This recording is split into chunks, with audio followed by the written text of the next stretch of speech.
Because you know they're not yours. Because you can't really, that's what I felt like wasn't bring them. She said I left. All right. Get started here in another minute. We still got a couple of minutes officially before 8 o'clock.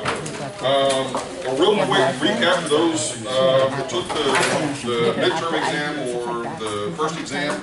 80% of the people that took it improved their score. Okay? And of those 80%, some people improved their score by more than 20 points. Okay? So definitely for those of you that did not take it, you probably should have. Okay? If you wanted to improve your score. So only a couple of people went down, but even that didn't hurt them because it was the best of, obviously, you know, either the quizzes or the exam. So keep in mind that we still have the second exam coming up in a few weeks, and then also we have the comprehensive final that can replace basically the one or the other of the sort of the midterm or the second exam. Okay, everybody clear with that? Okay. So once again, taking those exams doesn't hurt you. Okay, you can only help your grade. All right. All right. Let's go ahead and get started. So our first topic today relates to, in essence, how real estate can be a benefit to an individual by taking advantage of equity buildup over time. And so part of what we're going to be kind of looking at here is, in this particular chapter, this particular set of topics, is specifically kind of how long maybe should you hold a piece of real estate? When is maybe the optimal time to sell it? Okay, so kind of sort of the holding on to a property or disposing of a property, and kind of what are some of the different things that you should consider and you should sort of be aware of. So one of the topics that we want to start with is this concept of equity buildup. Anybody have any idea what that topic actually means? How much equity is in the property over its own? Yes, but what does that really mean? How much you own of it, what the percentage of the property Okay, that so you does that actually change own. over time? It depends on the type of mortgage. Okay, as you are paying down the mortgage on the property, in other words, you're making principal payments on the mortgage, you're actually increasing your equity position in the property. Does that make sense? Okay, so in other words, you initially put down a 20% down payment. Yes? Okay, let's just assume that you make a 20% down payment, and you have a loan that's for, let's say, 15 years. So let's just sort of take an example here.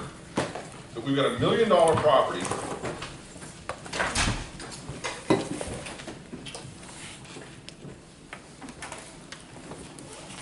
That's our purchase price, let's say.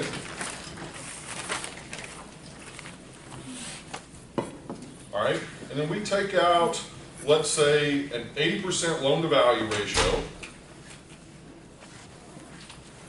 which would be $800,000,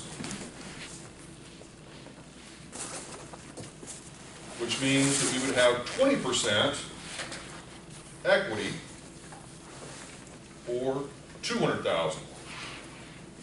Okay? Everybody clear with that?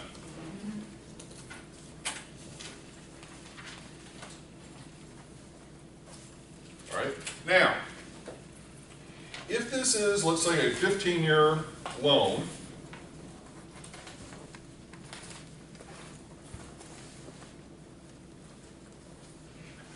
and we've got, I don't know, 5% interest rate,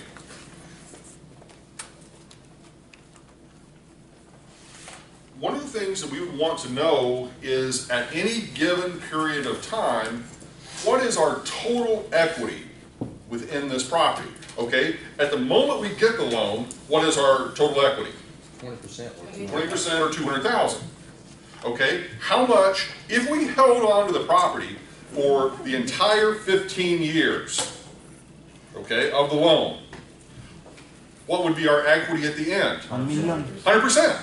In other words, we've gone from 20 to 100% over the entire 15 years. Does that make sense? Because in other words, the property is paid for itself. Okay, by virtue of whatever rents that we've collected and so forth over time.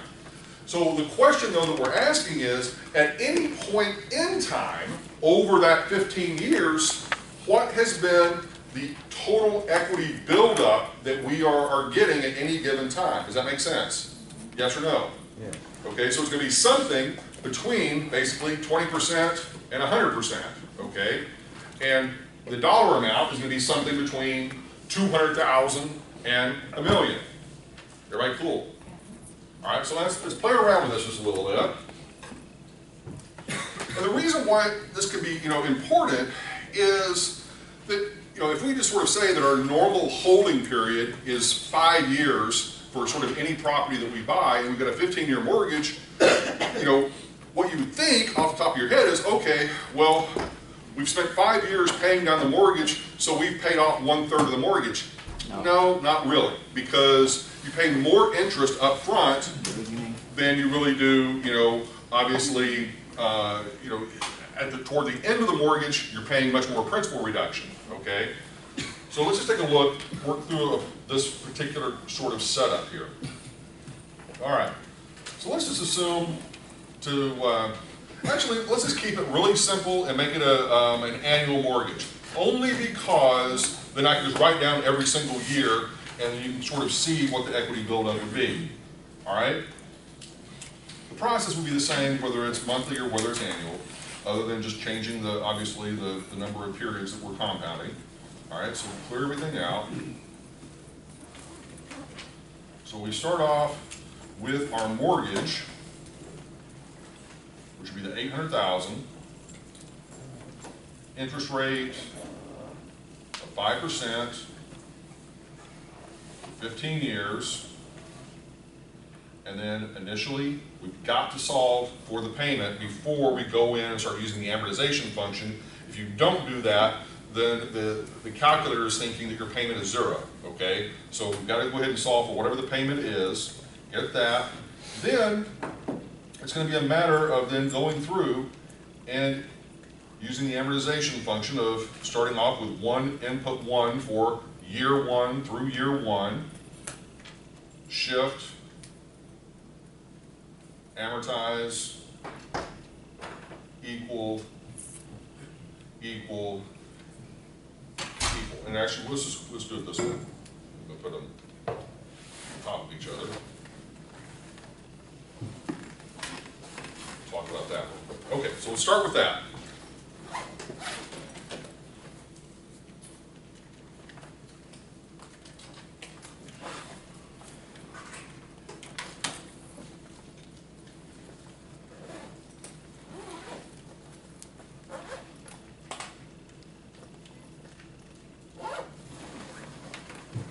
So the actual principal that we're paying off over that first year is $37,073.83, okay?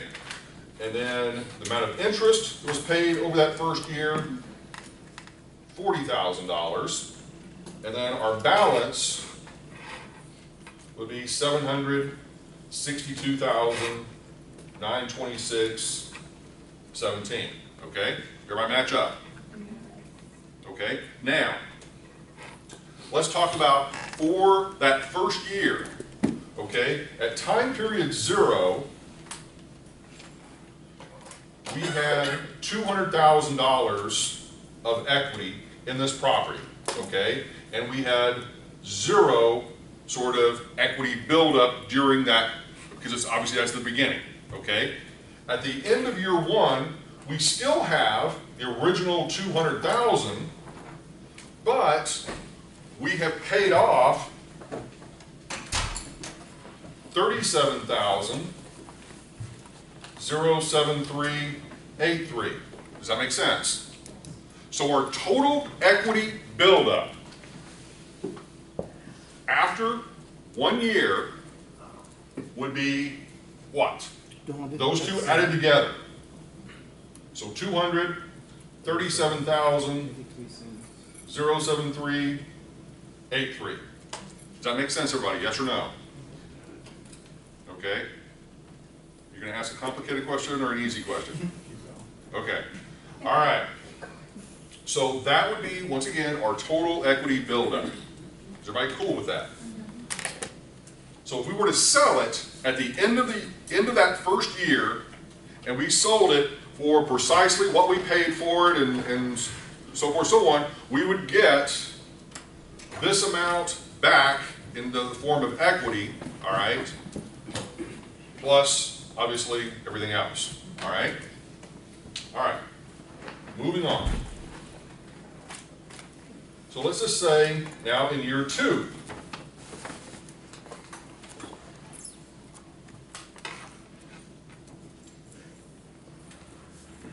Two input two, that means you're just taking it from the second, you're not. That's what I can. exactly. So I'm purposely trying to separate them out, but I'm going to kind of come back and combine them here in a second. Okay? So in this case, I'm just going to look at just the second year, just to make the point. All right, so 2 input 2, shift, amortize, equals. So in that second year, we actually paid off $38,927.52. The interest, $38,146.31, and then now then the new balance of $723,998.65. Okay, so what we've got going on now here in year 2 is we still have that original $200,000, and we've got the new $38,927.52 just for that year, but we've got to now add these two together, okay, to get the total amount for the equity buildup. Does that make sense? Now, we could have, this is where your question sort of comes into play, we could have just simply said, okay, 1 input 2, shift, amortize, equal, equal, equal. All right?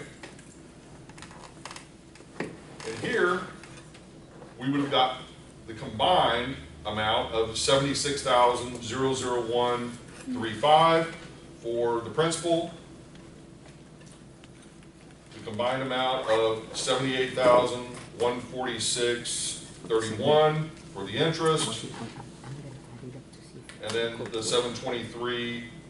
$723,998.65 for the balance. So we could just simply take that number, the 76,000, which is going to be what those two added together, okay? In other words, you should be able just to add those two together. Let's just double check. 37,073.83 plus 38,927.52. Yep, 76,001.35. So what that means is now our total equity buildup is going to be $276,001.35. Okay, is everybody following?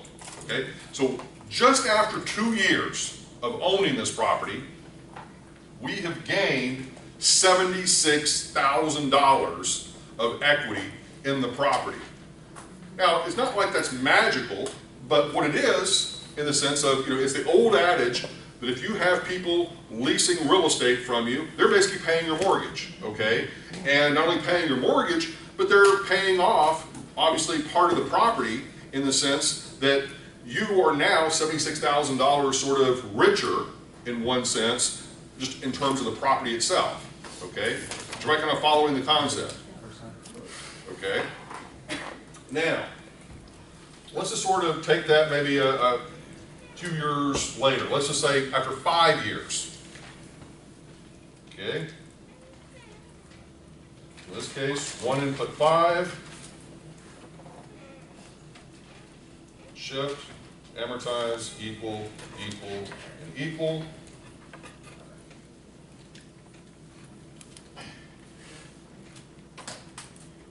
Of course, I'm an idiot and I cleared it out.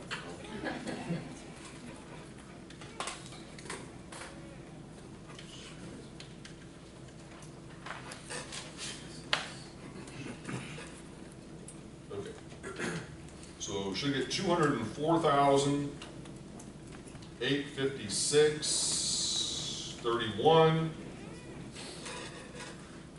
180,000 512.84 for the interest, and then our balance 595, 143.69. Okay, so if I were to ask you at the end of year 5, what is your total equity buildup? 404. It would be the 204 plus the 200,000, or 404,856.31. Does that make sense? Okay. Now, just out of curiosity, all right, in terms of the loan, let's just see. All right, we had in this case, a $800,000 loan, and we have paid off, after 5 years, 204,856.31. So let's see what percentage we paid off.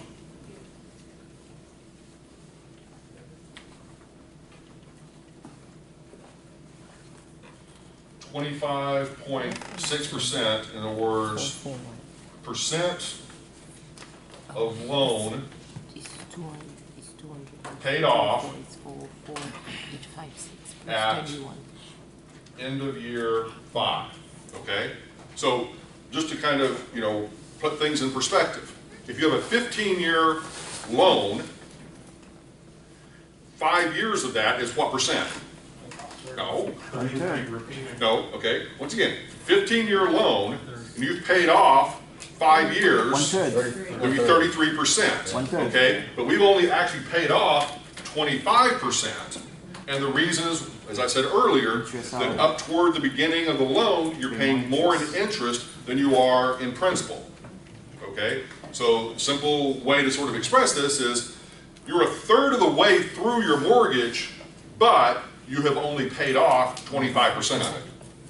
Okay? Is everybody clear with that? Yes or no? So is this why Most of the money towards your a interest good instead of the principal. idea to pay additional on your principal and Yes. get ahead of the interest? Yeah, it is. And it's also probably, here's I'm going to digress just for a couple of minutes because I think it's worth kind of exploring that.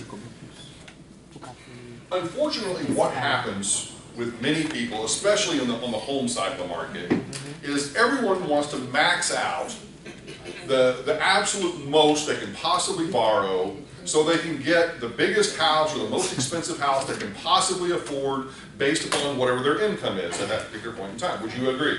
Yes. Okay? And so, as a result of that, one of the ways you achieve that is by stretching out the term of the mortgage. So instead of getting a 10-year mortgage or a 15-year mortgage, you end up getting at least a 30-year mortgage. Okay? But then what happens in some markets is they say, well, prices are so outrageous relative to income, we maybe even need to stretch out that 30-year mortgage to make it a 40-year mortgage. Okay? Yeah, but in California. Okay? But then on top of that, to make it even more affordable, is they say, oh, we're going to make it an interest-only mortgage, okay?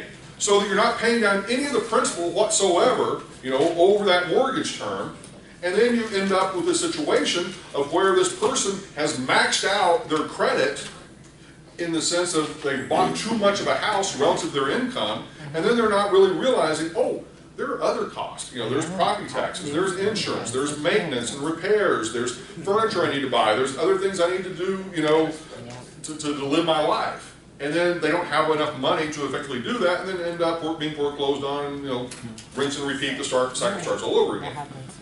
My point with that is the logical thing for most people to do would be to get shorter term mortgages and really get what they can afford.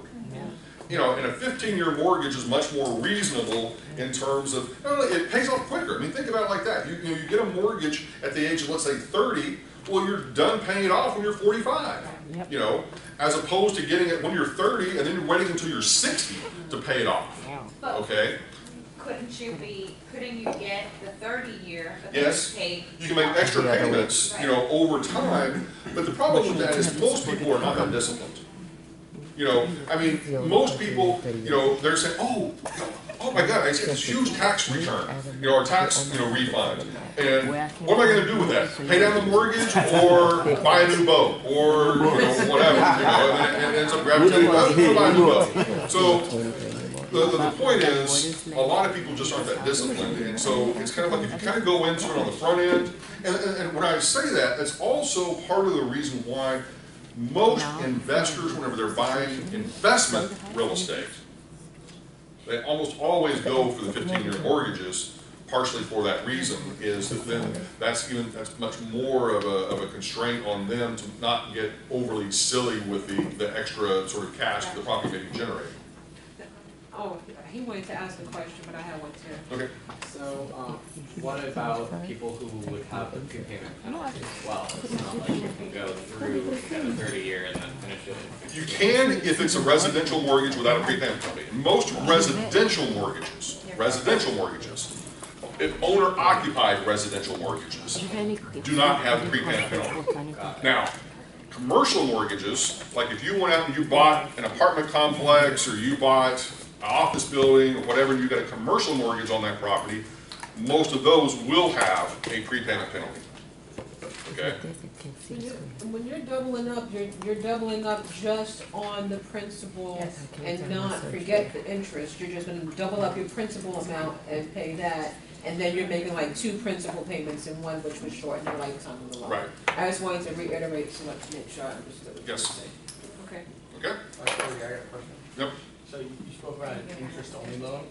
It's kind of twofold. How common is that in residential space? Wouldn't that kind of exaggerate your debt service coverage if all you have to pay is interest? So at the same time, you could build wealth since you have this balloon payment. Is it now you kind of If you actually just look, literally within the past 2 weeks, there have been a handful of articles that have come out specifically talking about what's on the rise. Interest-only mortgages, 40-year mortgages, and low doc or no doc loans.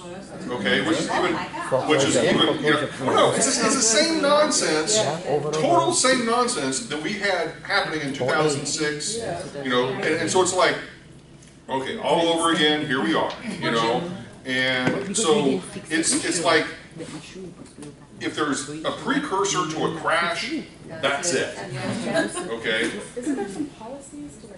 Well, you try to obviously fix some of those problems, but invariably, you know, there's still leaks in the boat. And they can't seem to ever, you know, get all the leaks plugged to the point of where you can keep this from sort of almost happening over and over again. Because what happens is lenders want to make loans. They make money off of making the loan. See, not necessarily keeping the loan. They make money off of making the loan. Okay, so we talk about in the finance class, you know, I'm not going to go over all the details, but in essence, you have you know, as a lender, you have, let's say, maybe $100 million to lend out in loans. Once you've lent out that $100 million, you're done.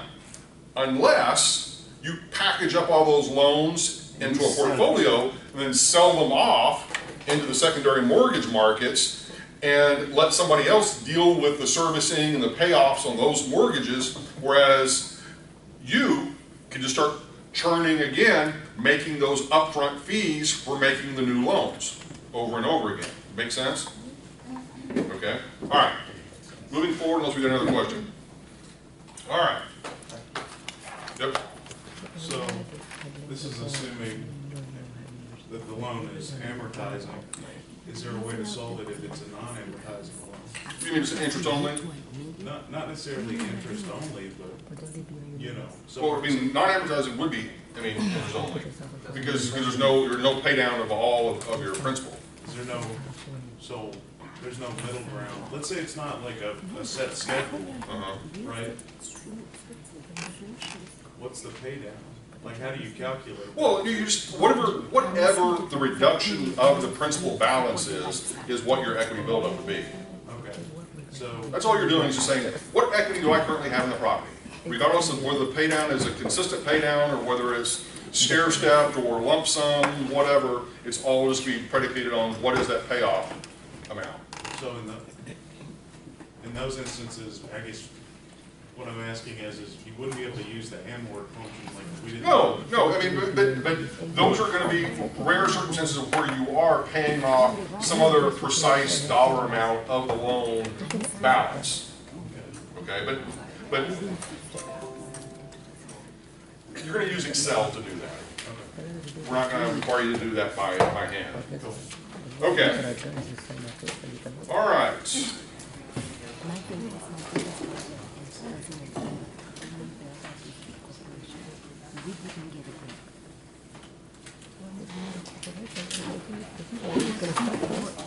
All right, one of the things that we have talked about a little bit in the past is this concept of a hurdle rate. All right, and so if we've got a situation where over time, and we've got these sort of rates of return, an organization may set sort of a fixed hurdle rate. In other words, a fixed rate of return that they want to receive on whatever investments that they engage in. And so let's just say, hypothetically, we set that hurdle rate at 10%. Okay? If I can draw a straight line. Basically, once again, that's 10% over time. Okay? Now, so what we're saying is whatever investment that we do, ideally, we want to keep it above the line or above that hurdle rate. Okay, so everybody with me, conceptually. But what happens is that whenever you own a property, your rate of return is potentially going to fluctuate over time. And probably what you're going to find is that you may have a property that starts out here something above your hurdle rate. You know, we can say that, I don't know, we can put a percentage on it, but let me say like 12%. And then over time, maybe it does really well, and it peaks out. And I'm not drawing this to scale, but let's just say it peaks out at 20%. Okay? Now, at first, people would say, okay, well, then it starts to decline. When should we sell it? Should we sell it here, where it's peaking, or should we sell it, you know, later on whenever it gets to this point?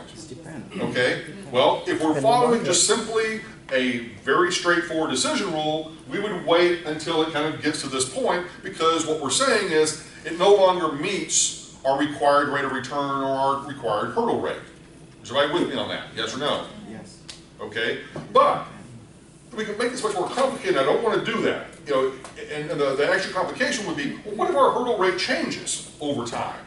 Because you could have other alternative investments that come along. You could have a change in interest rates over time. You could have a whole number of factors that can cause that hurdle rate to shift upward, shift downward, or, you know, basically just stay the same.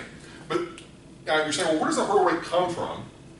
Well, once again, that is going to be predicated on the individual investor and what their specific circumstance is. If I'm an investor, and let's just say that I've just got a big wad of cash that I've just saved over my lifetime, or I've won the lottery, or I've inherited, or whatever, and none of it is borrowed and it's all cash, you know, I could say my hurdle rate is only, you know, 5 or 6%, because all I'm looking is just to increase my wealth, you know, incrementally over time and take care of, make sure as I hedge against inflation, whatever.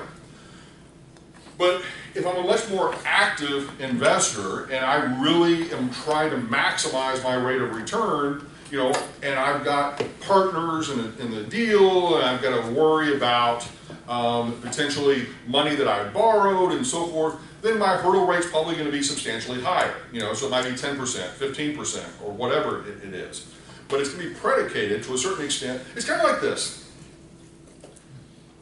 In very simplistic terms, almost like a retailer, okay? Let's say that a retailer is able to buy a calculator from the manufacturer for 20 bucks, okay? The retailer can then say, in one sense, all right, of that 20 bucks that I spent, what sort of a rate of return do I want to get on that, all right? So if I'm Amazon, you can buy it, and I actually looked this up this past week, the Amazon price for this calculator is 23 bucks, okay? And you say, well, that's not a very big rate of return, but that's what they chose to obviously set as their sort of rate of return, is that, you know, $3 or so sort of increment over their cost. But then I looked at the NSU bookstore. Okay, and if you don't believe me, look it up. They're scammers. $48. Okay, same calculator. All right. So my point is, they're looking for a much greater rate of return. Okay, same product. Okay, so this is the sort of thing that you know, everybody's sort of rate of return, hurdle rate, or whatever is going to be different depending on what their circumstances are. Okay. All right. I don't want to get too deep into it. We got a lot of material to cover, but if there's a quick question, Yeah, I'll it's quick. Is cover how to solve for the time variable? sort of. We're getting there. Okay. All right. So with that, so let's just take a look. And in this case, all right.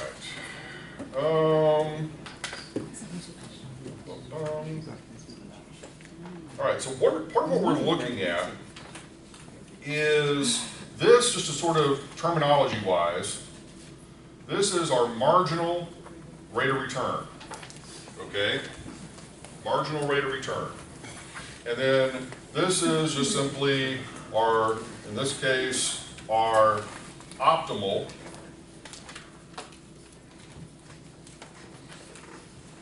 sort of rate, or optimal time for disposal, probably better. Optimal disposal time. Okay. Now let's put some numbers to this to make it actually sort of make sense a little bit. All right. And your book has all this worked out nice and neat, and I'm giving you my version of it. So we've got the marginal rate of return. And real simply, the formula is going to be your after-tax cash flow, okay, from the sale plus the after-tax cash flow from operations minus the after-tax cash flow from the sale. We're going to make some little modifications here. You're saying, well, it's the same thing. Okay, we're getting back to that.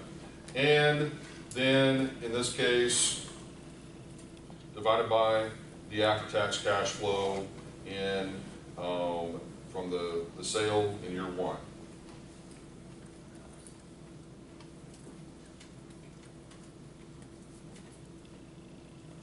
Okay. So let's just take a look at what we've got.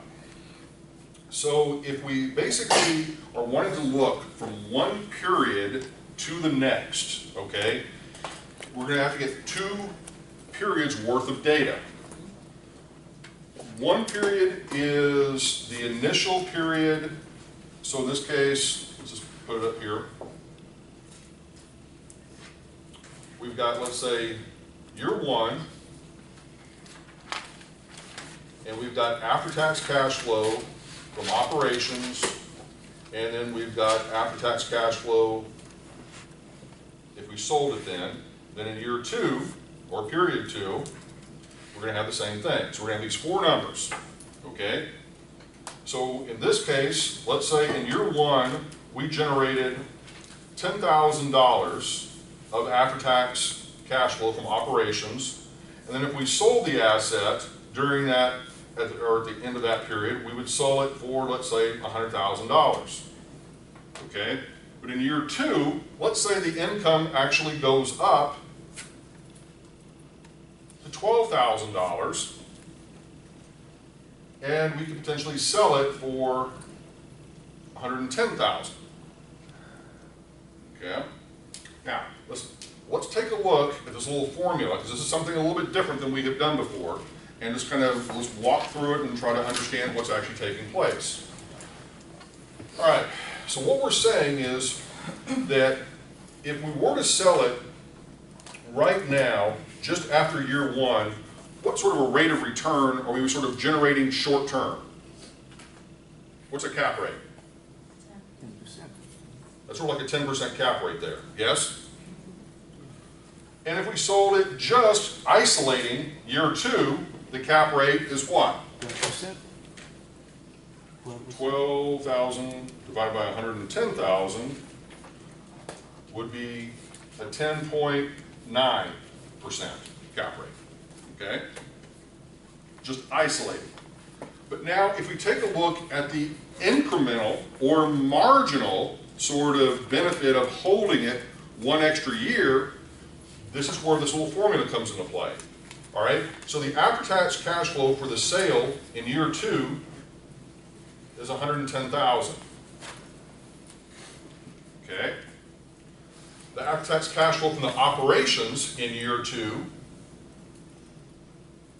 is 12,000. The after-tax cash flow from the sale in year 1 is 100,000. And we want to relate everything back to that original sale of 100,000. Now, which of the 4 variables do we not use? The 12. Because it's no longer relevant. Okay? What matters is the incremental or the marginal rate of return that we're going to be getting if we hold it for 1 year longer. Okay, let's try to conceptualize this for a moment, okay? I'm purposely trying to make it a simple, straightforward example. We can sell it at the end of year 1, walk away with our $100,000 and roughly like a 10% sort of rate of return. Yes? Okay. And then, as we said, we sort of isolate and we just said, well, what if, we just in isolation, we sell it at the end of year 2, that works to be like a 10.9% rate of return. But what if we're really trying to compare the year 2 to the year 1? That's where this marginal sort of rate of return comes into play. So let's just do the math here. So our total income, if you want to think about it, if we hold it for that second year, we're going to get the sale value of the $110,000 plus the $12,000 of operating income. So our total income for that year would be those two added together, or what? 122. Okay? So in other words, these added together, just to kind of make sure everybody's $122,000. Okay? Go ahead. Is the 110, that's independent from? Correct. It's not, you're not adding the 10 there to it, right? No. Okay. It's all given, right? Right. It's just coincident. Okay. Okay. So, once again, total income, if you, during that second year, at the end of that second year, the total income that you would generate from the sale and over that extra year, extra holding period, would be $122,000. Is everybody clear with that? But what we have to do to make it comparable then to the year 1 is we have to then subtract out how much we would have gotten from the sale 1 year prior, okay, which would have been the $100,000. So in this case, that means we just sort of take the numerator. The numerator is going to be 22,000. Yes? So in other words, we in essence have made an extra $22,000 by holding it 1 more year in raw numbers. Well, what does that represent as a marginal rate of return relative to what we could have sold it for in the previous year? So it ends up being a 22% marginal rate of return. Yep. Could this be applied to not just 1 year and Yes. 2 years, Oh, and 1 year and 5 yes, years? Yes. So the idea is that you basically would build, we're not going to do this on the quiz, but in terms of you could build a spreadsheet very easily that would sort of say, okay, what is the income for year 2? What are you going to sell it for in year 2? What is the income in year 3? What could you sell it for in year 3? So forth, so on. And then what you would see is after you sort of plotted out all of those potential years of the holding period, then you would end up something potentially like this. But in other words, the marginal rate of return is this line. and that over time, the expectation would be, theoretically, that it would probably max out in value because of deferred maintenance and probably the quality of the property, whatever, other assumptions you want to make. And then over time, that marginal rate of return gets less and less and less. And then, once it gets down to this point, then you're just saying, it's not worth holding on to because the difference between the previous year and this year is going to be less than 10%. Got it. But can I compare it to year 1 and year 5 in that basic calculation, or Yeah, you could. But part of it is seeing over time, in that granular fashion from one year to the next, what's really happening. Because you could have, a situation of where from one year to the next, you have a bunch of repairs that you've got to do in the property, and that's going to knock down your operating income dramatically, or maybe even make it negative. And you could just say, oh, I'm going to get rid of it because, now all those repairs, but that's why you essentially want to sort of look at it predictively over the life of the asset. I don't follow the logic, because if you've got the $10,000 cash flow in the first year, right? But you ignore that because that's already happened. It's already been incorporated into the selling price.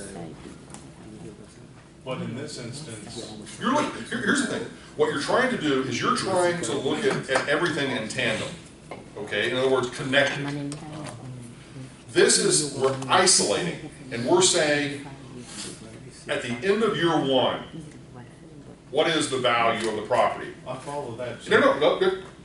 But we're looking at what is the value at the end of year 1, and then, based on that value, how much income and value is created just during year 2, period.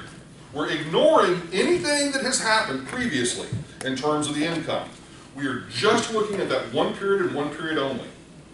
For the end of year 1 value, right? The income is not then added to that. No, because that income, it's income that we've already received and we've already accounted for, and it's not relevant because we're looking only at the ICE. In other words, what you made last year in income is irrelevant. What you make this year is what you're measuring. Is what you're measuring relative to last year. Okay. All right. Okay. One more comment on the MRR. So this would be the marginal difference in the return of selling at the end of year 1 and holding it for another year. Yes. Not marginal. It's what, right, and so the whole thing that you're trying to see is over time, does that sort of marginal rate of return, while it may climb, it's probably going to peak out, and then it's also probably going to go down over time, where that return, you're saying, well, what is the point in this? The point is very simple. When should we sell it? When does it get bad enough that we need to get rid of it? That's all we're saying, from one year to the next. It's the way that corporations say, all right, how do we get rid of this location? We've got a whole bunch of Starbucks locations, and they're all performing reasonably well, but at some point, we say, okay, whenever it stops giving us a return year after year of a certain percentage or a certain dollar amount, it's time to divest it. So the sale prices, those aren't like historical sale prices, those are like speculative sale prices. So what you just said is like, I'm holding a property, and how can I know when's the best time to sell it?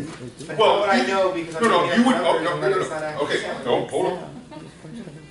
You are not necessarily going to use this for predictive powers, okay? You are, in most instances, going to be using it saying, all right, I own it today. Now, possibly, you might say, should I hold it for another year after this year? And so you could use it a couple of different ways. You could sort of say, I've held it for year 1, and I've held it for year 2. Okay? Now, at the end of year 2, I can walk away with a 20% or 22% marginal rate of return. I can walk away right then. Don't look back, don't look forward, just simply say, I'm happy with that, and sell off if I choose to. But chances are I'm not going to sell it because I'm super happy with that. And so I'm going to probably keep holding the property until that marginal rate of return gets down to 10% or less. Gotcha. Okay? So essentially, as an investor, or you're holding this property, at the end of the year, you're going to do speculation of what you're going to make in income, and that's how you're going to draw your number. To a certain extent, yeah. Set in stone. And then to answer your question on how you determine the price, you would have to see what the market's doing Right. at that particular period. Yeah. But isn't it also possible, like, you know, people have houses on the market for years, Yep. so why does it matter if it goes a year forward or a year back? It's like, It's not a cap rate. I mean, like that, I don't know, like that's like my idea, is like how much is it really gonna change in a year, and how much is that you just being very wishful thinking and like appreciating your property versus like, that's not the reality of like. what- No, but what you would probably see also in the housing market is that you would see the housing market run up quite a bit in value, and then it sort of peaks like it has, okay? And now it's starting to go that downward cycle, and if you were looking at the income that that house would generate if it's a rental property, you would say, well, the income relative to the resale price, not so great, therefore, this is probably a forewarning of things to come. Now might be the time to sell, Yeah, okay? gotcha. Is this like an analysis that a real estate investment trust would do, like, Yes, that simple. they own a property? Yeah, okay, all right. What they're probably going to do, they're going to have this much more sophisticated than what we're doing, but the concept is absolutely the same. They're looking at what is the income the property has, all their properties have thrown off over the past year. What are they expected to throw off over the next year? What could we theoretically sell it for today? What could we theoretically sell it for tomorrow? Looking at all of that in tandem and then making those sort of disposition decisions, because part of it may be predicated, well, if our best alternative investment other than this is 10%, it doesn't make any sense for us to sell this now. It's way above that 10%. But if this had been, let's say, 8%, then it's probably time to get rid of this asset and put it into something else, put the money into something else. Okay? All right, moving forward. All right. Okay. So let's sort of assume that we've got a property and we're looking at the cash flows it's going to generate. So we're going to assume one payment per year.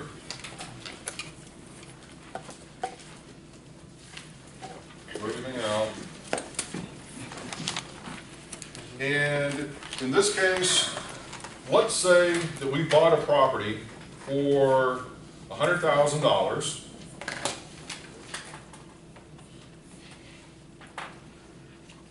And we can make this, let's say, as a cash flow. If it's okay, I want to explain something real quick. If our cash flows are going to be the same from one year or one period to the next, instead of using the cash flow key, the cash flow function, what can we use? The payment key or the payment function, okay? But if our cash flows are different from one year to the next, we would have to use the cash flow function, okay? Is everybody with me? Okay, so in this particular instance, we're going to make the assumption that the cash flows are going to be constant. And so let's say that for each year, we're going to be able to generate $20,000 worth of payments off of this property, okay, for let's say 5 years, all right? And then at the end of this time period, we can sell the property for $150,000. So what we're going to be solving for is the internal rate of return or the rate of return or the interest rate, whatever word we want to use. Now, we could have also set the same problem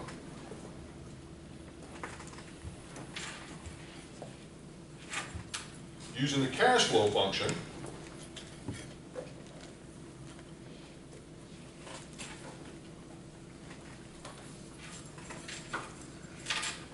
as 100,000 negative cash flow sub j, then put in 20,000 cash flow, 20,000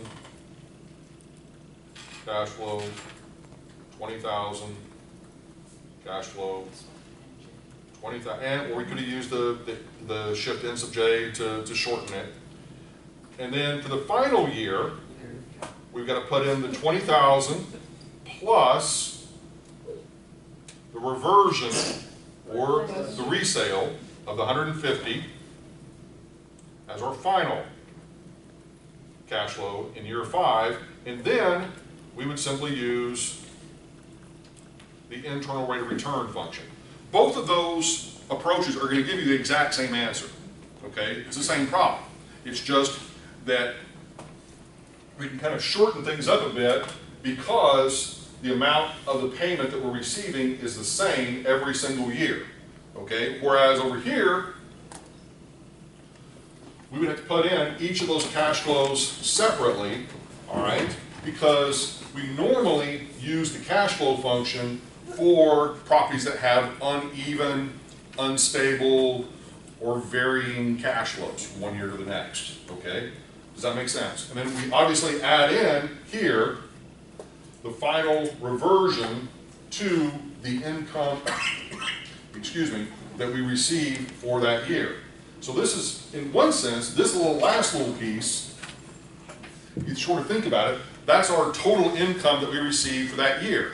Much like in that marginal rate of return problem, that total dollar amount was our total income for that year, okay? All right, now then, all right, so we go through, I'm assuming somebody's already jumped ahead of me and solved both of these. Should be the same, so what is it? 25.9. 25.8? 98. 25.98? Yes? Yes. Okay, everybody, independent confirmation, okay? Yes. Without me having to lock it in. I'm going to trust you on that, because it looks like that should be what it is. Okay, now, we've done that before. In this particular case, we're making the assumption, we're just sort of saying, these are after-tax cash flows, okay, that the property has generated. All right? And we're simply asking you to calculate the after-tax internal rate of return for that property. Okay, we good? Now, part of what we may want to do is to try to make decisions on whether we should, once again, sell the property, whether we should hold on to it, that sort of thing at this particular point in time. Right now, if we were to have a hurdle rate of, excuse me, if we were to have a hurdle rate of 10%, are we happy with this investment? Yes. Yes, okay, so we're probably not going to sell it, all right? But if our hurdle rate were, let's say, 30%, yeah, then it's probably time to sell, okay? Everybody clear with that? Yes. All right, so now what we're going to do is we're going to kind of come in and sort of take a look at this, maybe from a little bit of a different perspective. All right? I have one question. So we did taxes last week. Yep. This is, you said this is just simply, this is after we've done all those tax calculations, this is our after-tax cash flow.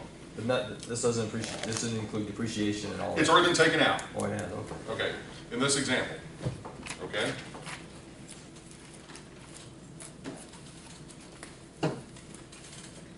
Thank you. Okay. So, now we're sort of in a situation of, let's say, we could sell the property,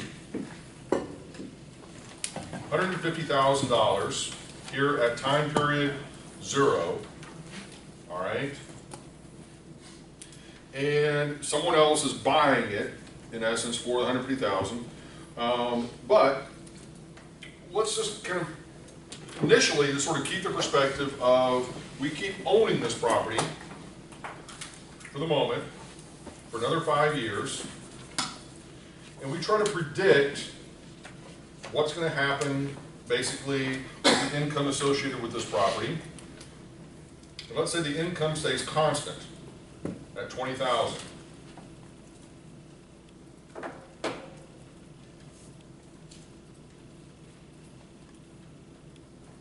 Okay. And at the end of all of this,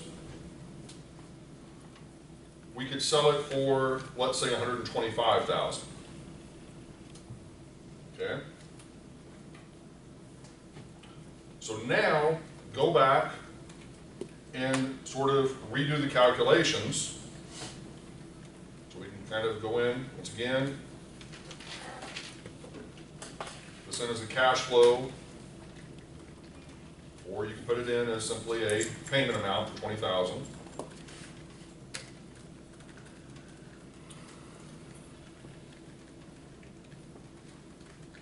And then you do it this way, solve for internal rate of return. Let's see what we get.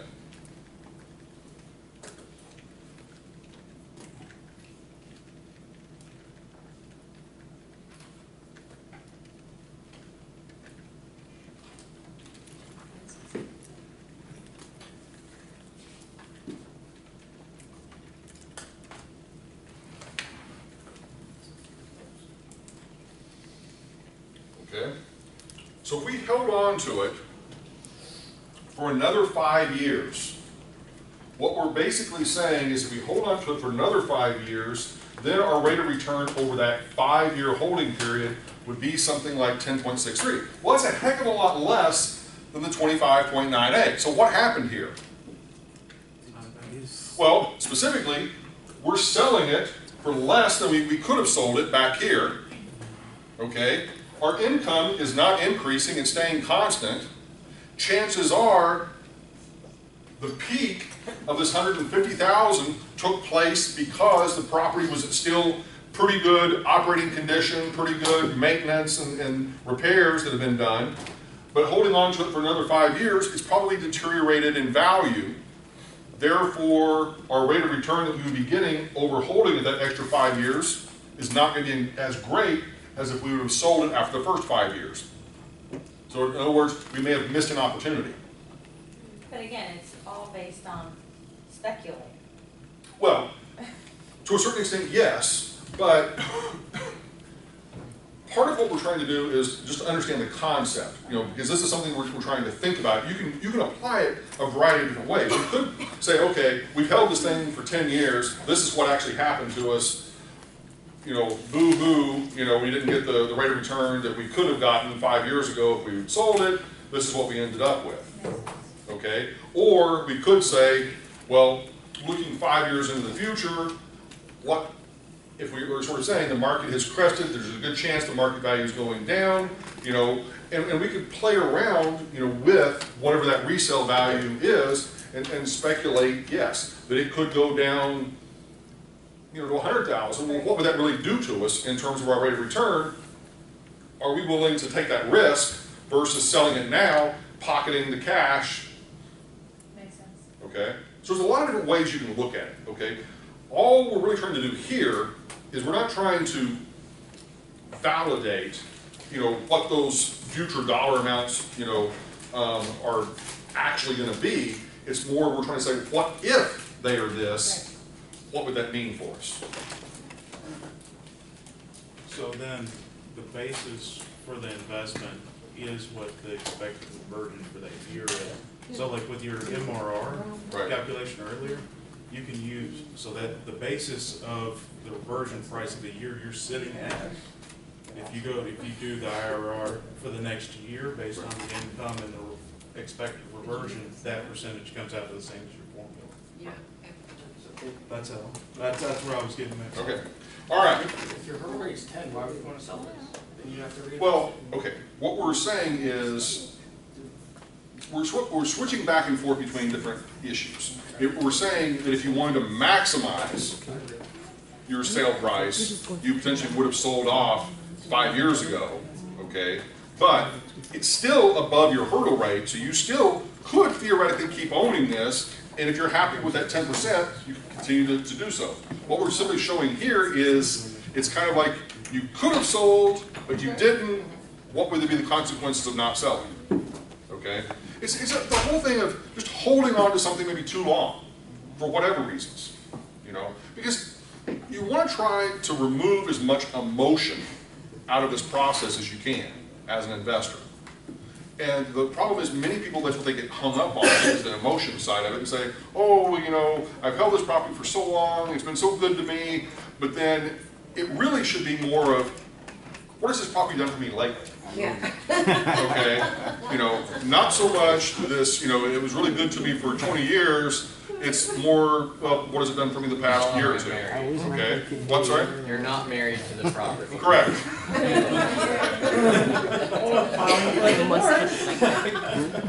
It is time for the divorce. Okay, moving forward. All right. So just to make sure I'm clear on this. So under this scenario, the second scenario, if your best alternative was, let's say, for other alternative investments that you could be investing in, was 15%, would you want to keep this property or would you want to sell it? Sell it. Sell it. Okay, you understand. Okay, good. Yay. Moving forward. I think you would do it if you couldn't invest in those properties without getting rid of this. Yeah. Right. Okay. That's good. Okay, moving forward. So new problem, new concept. So we've done a little bit of this before, but I'm going to repeat it because I think it's important. Capital gain tax. And the reason why this was sort of brought up is because this is one of the things that you would want to consider when trying to decide, do I dispose of something or do I not dispose of it? You want to know, what is my tax liability going to be, you know, on that sort of capital gain? So, what do we buy the property for? Let's just, new property. $250,000. Okay, I heard $2 million. Okay, $2 million is what we bought it for. What are we going to sell it for? 1.8.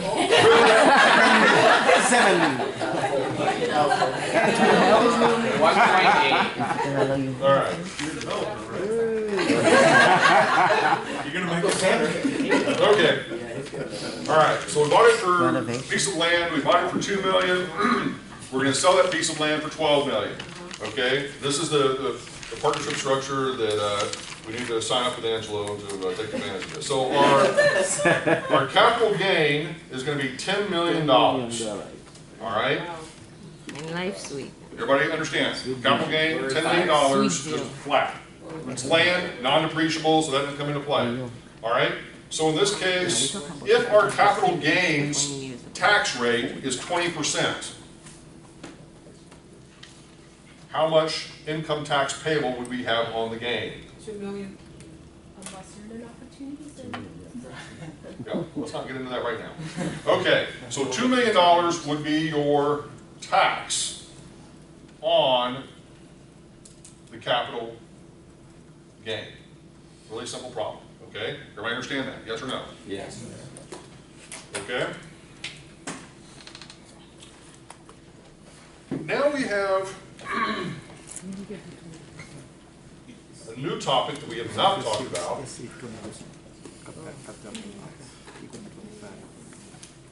An installment sale contract, or also potentially known as a contract for deed. Okay? Any idea what this is? First mortgage? No.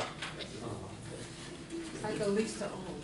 It's kind of like a lease to own, but you are actually making payments on a loan. But it is, in a simple way of thinking about it, it is like a lease to own. Okay? But what's really happening is you're really just getting a mortgage from the property owner. Okay? And I've done a few of these, okay, where I have either been the buyer or I have been the seller in these sort of transactions. And the way that it works, let's say that I'm the buyer, okay, and Jeff over here has a whole bunch of properties, I want to buy them. Jeff owns them free and clear, okay? Has for many years, but Jeff is tired of managing the properties, tired of trying to collect rents and take care of all the insurance payments and the property taxes and all that sort of stuff. Jeff wants to divorce himself of those properties, but Jeff likes to keep getting some cash flow, okay? And so what Jeff does is he agrees to sell me his entire portfolio of properties and basically do a mortgage with me or an installment sale contract, which would be over, let's say, 15 years, okay? So over 15 years, I'm going to be making payments to Jeff on those properties, and the way that we have it structured is Jeff doesn't trust me, okay, completely, all right? So Jeff is not going to give me the title or the deed to those properties until I have made my last payment to him 15 years later. Does that make sense? Okay? Now you're saying, well, why would I do that? Why would he do that? Okay, think about it. Jeff can sit back and pretty much be collecting checks for the next 15 years, but I'm going to be the one responsible for doing all of the maintenance, all the upkeep, all the property taxes, all the insurance, all the dealing with tenants, everything that an owner would do, but I'm just simply not going to get the title or the deed of the property until basically I make my final payment. Does that make sense? Now, if at some point during that 15 years, I stop making payments for any significant length of time that we would put in the contract, like if I miss 2 or 3 months, whatever, then Jeff can basically say, contract, null and void, done, walk away, I walk away, no big deal. There's no foreclosure involved because there was never any transfer of title. Does everybody follow that? Okay? So if I miss a bunch of payments, then he could very well end up walking away with that property, and I'm left with nothing other than, I get to occupy the property for however many months or years that I occupied it. So it's not until that 15 years that it's a final done deal. Everybody clear with that? Now you're saying, well, why would I do that? Well, I might do it because in that kind of transaction, it's a completely two-party transaction. I don't have to go to a bank. I don't have to get an appraisal. I don't have to basically do inspections. I don't have to do anything. There are no transaction costs. Okay? Nothing. Now, should I do due diligence? Yes, of course I should. But the level of due diligence is up to me, not to a lender, not to any sort of governmental body. It's totally on me as to how much due diligence that I feel like I need to do. So let's just say that I've known Jeff for many years. I've known he's owned these properties. There's nothing funny or fishy about it. It's just simply he's ready to get out of owning those properties. Then I'm able to walk in. Once again, we do this deal same day. Now I am in possession of these properties, able to do what I want with them, collect whatever rents, set whatever rents, and so forth, so on. Does that make sense? Question? So I know how there is the 39 years to 27.5 years in depreciation. Depreciation. The title never transferred, so you get to have the same tax benefit. Correct? Jeff does, right? So, in an installment sale contract, technically, my understanding of it is that as the owner, or because technically he's still the owner, so he would still technically be getting the tax benefit because the title has not transferred. Does that make sense? So whatever tax consequences, that's income tax consequences, that's on him. Okay. Capital gains at the end. No. That's how he said You're it. jumping ahead of me, that's good. Because the capital gain is incremental. It's spread out. So in that sort of previous circumstance, if this were the property where Jeff took advantage of me, and basically he bought it for $2 million and sold it to me for $12 million, all right? Jeff just really pulled a fast one on that one, but let's just say that he did that. Well, if he had sold it to me outright, he would have had to pay that $2 million, you know, capital gain right then and there. But by doing an installment sale contract, he gets to allocate that gain over the life of the installment sale. So for example, if it were a 10-year installment sale contract, he would only have to pay $200,000 a year of the capital gain each year. Does that make sense? Everybody understand that? Yes or no? Okay. Well, you know, and that could be potentially a benefit, because part of what you may be wanting to do is you're just basically wanting to set up a retirement fund for yourself. Yep. Okay. And so you're sort of looking at it. Okay, you know, that for the next 15 years, I'm just going to have this, you know, cash flow coming in. And, you know, yeah, I'm going to pay a little bit of capital gains on the sale, but I'm going to get that nice big chunk of cash, you know, each and every year for the sale of this property. Okay, yeah. So what benefit, from a tax perspective, does the buyer have? Because they can't write off the depreciative value because he has it. Or do you write? He's still going to be able to write it off as the operator of the real estate, as a business expense, because he is making, in most cases, he's going to be making the insurance payments. Right. So he's looking at it as he's operating a business. And so from that business, whatever income that he generates off of the property, like for example, it's an income producing property, Right. let's say, then he's going to still get to write off that he will have, you know, utility expenses, he'll have property tax expenses, he will have income, or not income tax, but he will have insurance expenses, whatever else, and right against all of his current income, all of those expenses. Right, but he wouldn't be able to depreciate any of the No. property. No. Or write off interest? You'll be able to write off, in essence, your payment, because it's going to be probably seen as more of a lease payment than it would be in some, but it all depends on how it's structured up front. Okay, because you can, this is where it gets messy, because if you call it a lease to own, then it's a lease. If you call it an installment sale, then it's not a lease. You know, so I'm not an attorney. You know, this would be a great question to ask, you know, obviously Weissman, okay? But my understanding of it would be that until the property changes ownership, the owner on paper and by law would be able to receive whatever those tax benefits are. The operator would not. But like you said, an attorney and the buyer and the seller, they have the right to put whatever terms they want. Right, and you can structure it so many different ways to where it would potentially get what it is that you're trying to achieve.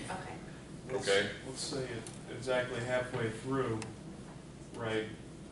If he defaults, I take it back.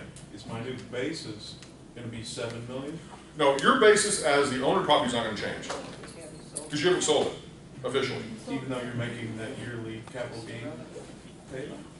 That, You see where I'm going? let's not get this complicated. We only have a limited amount of time. I mean, I understand what you're asking, but it's going to take, CPA question. yeah, it's going to take a lot more time to explain. Sure. Okay. All right. Yes. I have a question just about the interest. Now, when you're doing these installment contracts, wouldn't you say that now the owner of the property can charge a higher? Yes. I'm looking at it Yes. from my perspective. Absolutely. I would want No, that's more that interest. was where I was going. Okay. Is that Jeff is able to charge me effectively whatever interest rate he wants to charge me, as long as I'm willing to pay it. Like, I mean, so, and he so would Jeff could want say Jeff could say the local banks are charging 5%, but I'm going to put the screws to Fred and I'm going to charge him 10%. Okay, and if I want to still own this property and I'm willing to pay 10% to avoid all the brain damage of having to go in and get a traditional loan and be qualified and so forth, so on for that traditional loan, I may be willing to accept that. Maybe you can't get a loan. And maybe I can't get a loan. And can you, Maybe I've had a gazillion bankruptcies and divorces and, you know, all kinds of other crazy stuff that precludes me from getting a traditional loan, and this is my only way of actually getting what I want. can you put a prepayment in that? In an You could. installment? Okay, thank you. Okay. Cool topic, huh? Yeah, it Yeah. is. Okay. It is. All right. Any other just sort of general questions about it? Well, Yep. If you spread the, if you if I made payments on the 12 million over 7 years at a given rate, the purchase price is evidently going to be a lot more than 12 million. Well, you would potentially charge an interest rate. Right. So it might end up being 17 million. Absolutely, in terms of raw income that you would receive. That he would receive by some bank. I'm sorry? That he would receive by some bank getting that. Right, right.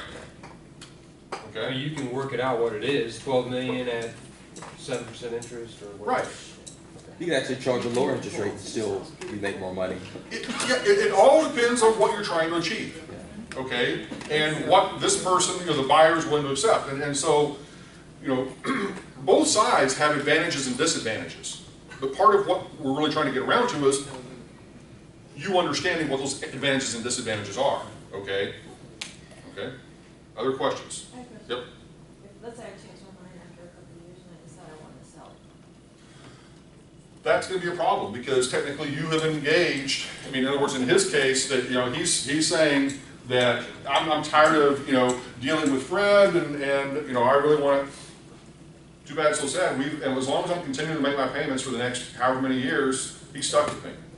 Okay. Now, what he could do is he could assign his position to someone else. So in other words, he could say, all right, I want to cash out of my deal independent of me, and so he makes a deal with Angelo to basically sell the note over to Angelo, and then now make payments to even a worse landlord, okay? Or, okay. But no, you can't just sell it outright, I mean, in the sense of where it's an outright normal sale.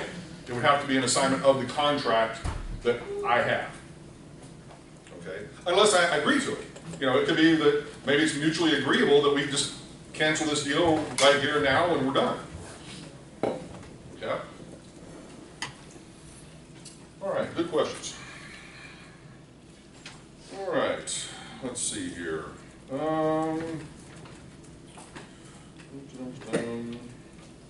Okay, one more little thing on this installment sale thing.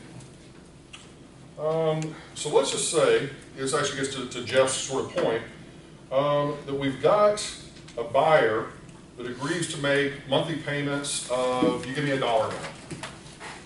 Buyer, not your deal, but let's pick the deal. Buyer makes $1,500 payments of $1,500 a month. Okay, for what period of time? 15 years. 10 years. 10 years. Okay, do they give you any cash up front for the deal? $25,000. Okay, they give you $25,000 sort of deposit or equity.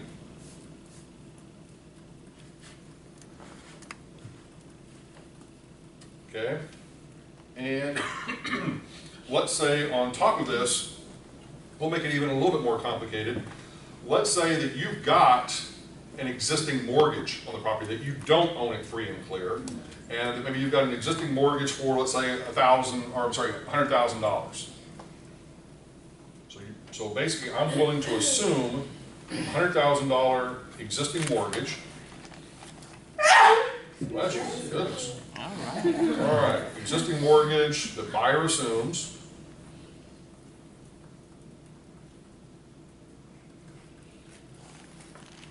Okay. And so, in this case, what would be the total sale price of the property? And there may or may not be some extra information in there, okay? Sort of just the total sale price of the property.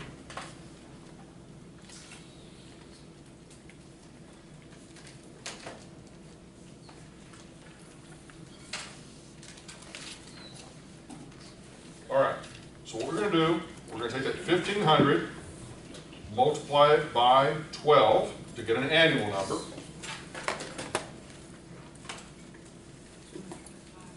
So 18,000 a year times 10 years, yes? So 180,000 Okay? Then, in addition to that 180,000, the total would also include the 25,000 deposit and the assumption of the mortgage of 100,000. So in this case,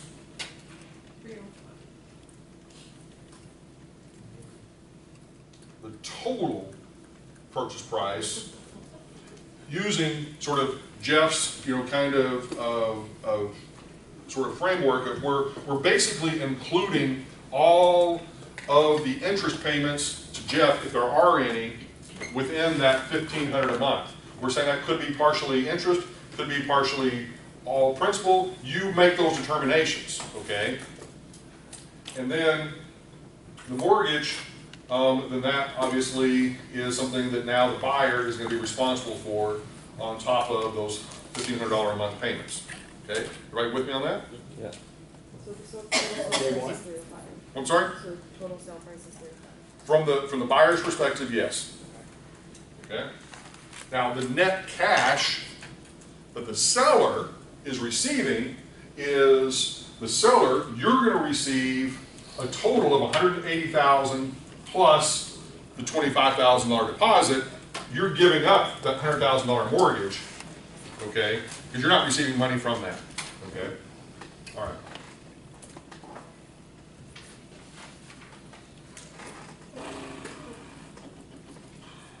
Okay. Now, if I were to bring up another topic,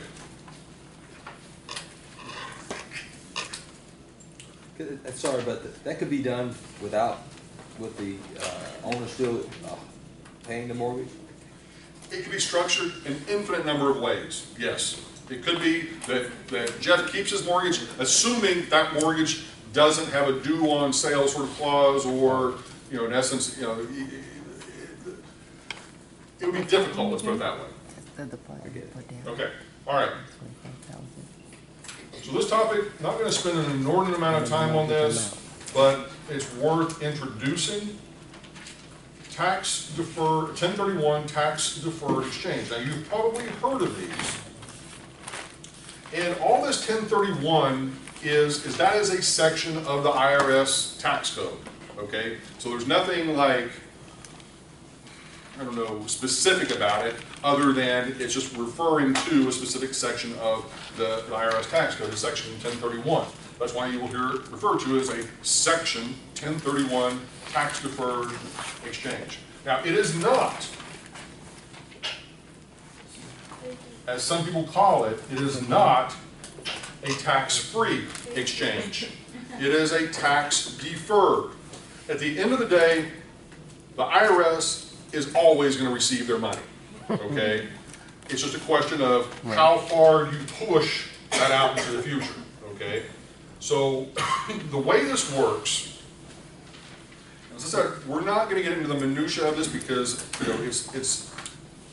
it can get really messy really quick, all right? So let's say that we have a property, and this property, we've owned it for several years, and it's an office building, shopping center, whatever it might be, and it's worth $10 million.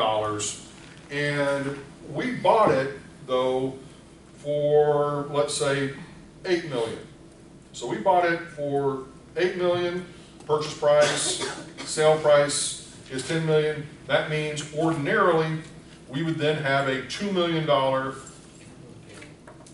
capital gain.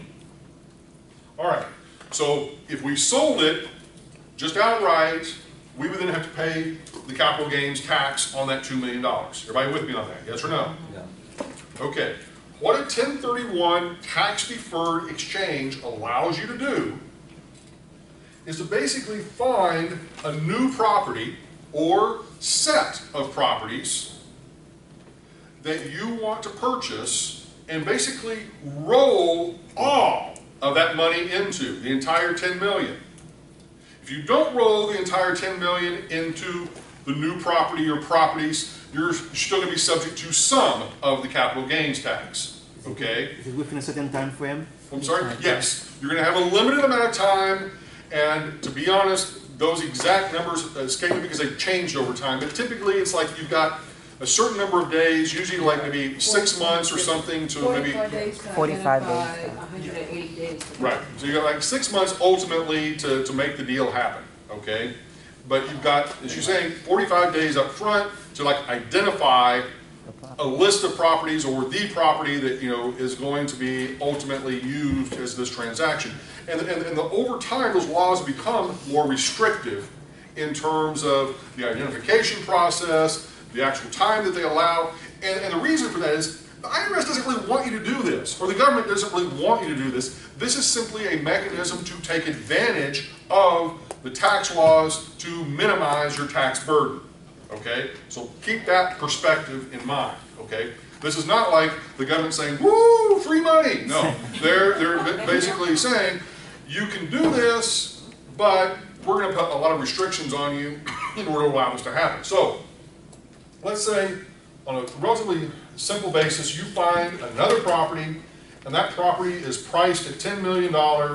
You buy that property for $10 million with the proceeds from the sale of this. Easy peasy, done, no capital gains tax. Does that make sense?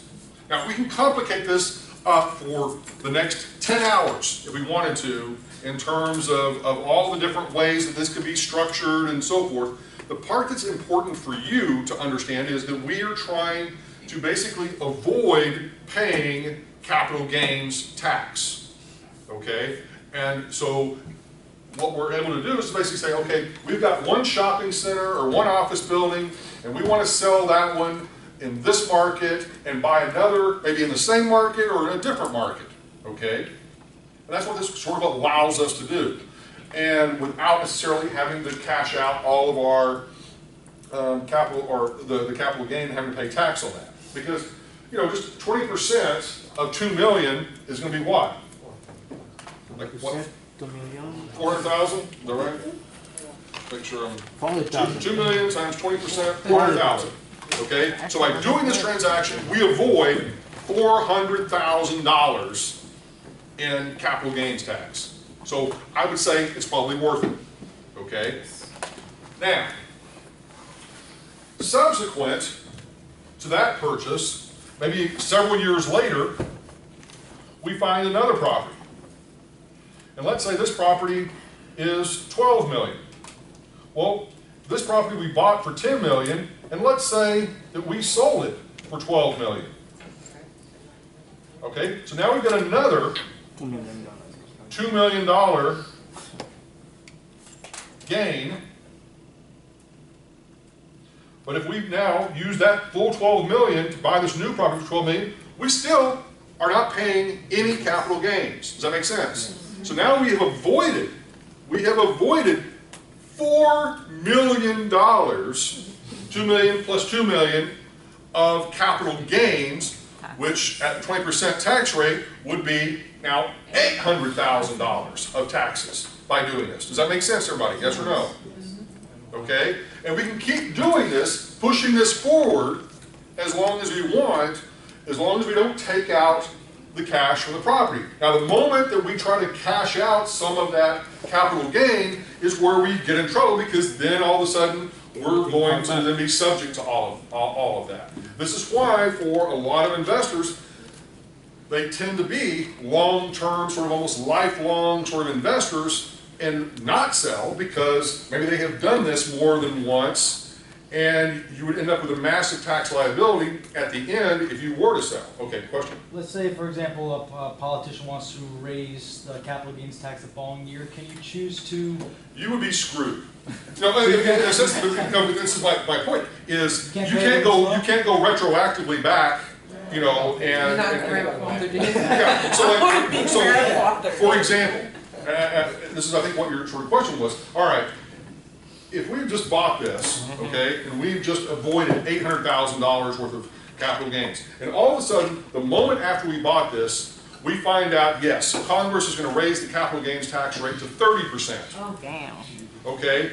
Then, if we were to sell it, all of that previous stuff would be taxed at 30%, or we could have gotten it taxed at 20%. And can we keep it and pay the capital gains tax in arrears? It's going to be based on whatever the new capital gains tax rate is. The capital gains rates have actually gone down over time. Yeah. Is the opposite? But that is not necessarily going to be indicative of the future. No, of course. And so that's the point, that it's kind of like you can lock it in, but if you potentially take the risk that, now, most of the time, obviously what you see whenever if you pay attention to what Congress is doing, you're going to kind of know that there's something, under consideration. They're not going to do it like completely overnight, it's done. Yeah. It's going to be just, before the year ends. Can you? Yeah, you probably can lock it in for that tax year because it probably wouldn't apply until the following year, unless they purposely want to make it retroactive. But my question is, can you keep the property and not sell it and pay the capital gains tax that you owed before? Oh.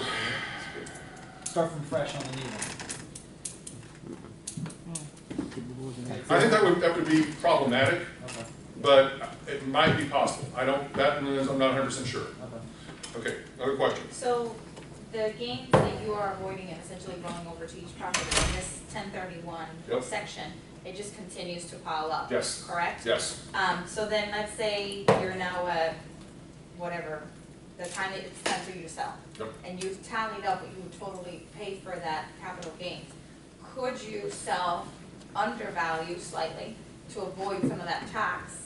Because Well, if you're paying. it would have to be an arm's length transaction because the IRS is going to kind of come back and look at that. Like, for example, if you all of a sudden say, Or the market. no, but you're thinking, which is good, but it's the sort of thing that, like, let's say that you were wanting to sell it to your daughter or your son or to some other close family member. The IRS is probably going to say that's probably not an arm's length transaction because you may or may not be selling it to them for full market value, and they know what you're trying to do, which is to avoid the capital gains. Gotcha. Doesn't matter if you sold to someone you met in class. It's I'm just joking. It's one of those sorts of things that the IRS is always going to look at these kind of, especially big dollar transactions. They're not going to catch everything, but they're going to typically look at big dollar transactions and say, hey, what's going on there? Is this a legitimate transaction? Did it really sell at market value? It doesn't mean that you can't buy something as a distressed asset. Right. But what it means is, it may be investigated. Gotcha. But in this case now, you would then, if someone died, someone was in this for a long time period, they died, then they would be Their estate. Their estate would be paying this, or would their estate be paying a death tax, or both? Potentially both. Oh, shoot, wow. Well, it depends on the state you live in Okay. and where the property's located. Yeah. And once again, I'm not an attorney. Yeah. Save Okay. that for the legal questions. Okay. You can I'm do just a human calculator. All I do is I don't all that other sort of stuff. Let the attorneys deal with that. Okay. No, my other question is that you can do this as many of those deals as. There are restrictions in the sense that you can only, you've got to hold the property, I think, for at least a couple of years before you can do it again. But essentially, after the year ends, you can keep going and going and going. And there's also the whole thing that it technically needs to be what is referred to as a like-kind exchange. Now, that doesn't necessarily mean an office building for an office building, but it does mean an income-producing property for another income-producing property, okay? So in other words, you can't do it without your personal residence, okay, unless you converted it to an income-producing property, okay? You can't do it necessarily land for an income-producing property. And it also gets messy, like with farms and ranches, like with livestock or with other things that may be on place on the property, and that gets more complex. The normal, straightforward transactions are just simply you've got some person, they've owned an apartment building for a number of years. They get tired of managing maybe an apartment building and they want to buy an office property or an industrial property that maybe has less tenants and less complicated tenants, and so they make that transaction, whatever it might be. Okay. All right. Any other questions? So the point here is you are trying to minimize your capital gains tax with this sort of a transaction. You're not minimizing your operating, income or your ordinary tax. You're trying to minimize your capital gains tax. Okay. What happens if you die? Like if you rolled over so far that you just died? Like Well, that was the question she was asking. Then it's probably going to be handled by the estate taxes. That your estate would just simply that after the full accounting is done of your estate, then they would say, okay, boom, boom, boom, you know, unless you had some sort of a plan for this to roll in. Because what happens, you know, this whole thing of, and once again, this is, you know, for more of a tax expert like San Miguel, I mean, in the summer you would ask him all these little interesting details from CPA, but the whole thing of like wealth planning and tax planning that you could, you know, set aside like a family trust. And that everything that you own stays in this family trust for the benefit of all of your heirs and that sort of thing, so that you can avoid paying, you know, estate taxes. You know, so there's all different legal ways and accounting mechanisms to be able to avoid many of these things and take advantage of them legitimately and legally. But it's one of those things that we were having this discussion before I got here this morning that you know, it would be interesting to know, and I don't know the answer to this, and I don't know that anyone really knows the answer to this, but how many people that fully take advantage of all of the tax benefits that there are relative to how many people play the uber conservative game of saying, I don't want to mess with any of that, I'm worried that I'm going to, you know, pay too little to the IRS and they're going to come after me and put me in jail and whatever else. But, you know, you've got those two extremes of, you know, people trying to take full advantage of it, or maybe in some cases even go beyond the boundaries of taking advantage of it, and those folks, you know, over here. So it's kind of like, it would be fascinating to know that, but, you know, there's no way of really knowing it, you know, in terms of who and what is taking full advantage of it, or not. Okay, moving on. Okay. So one other little thing, is you've probably heard of tax credits.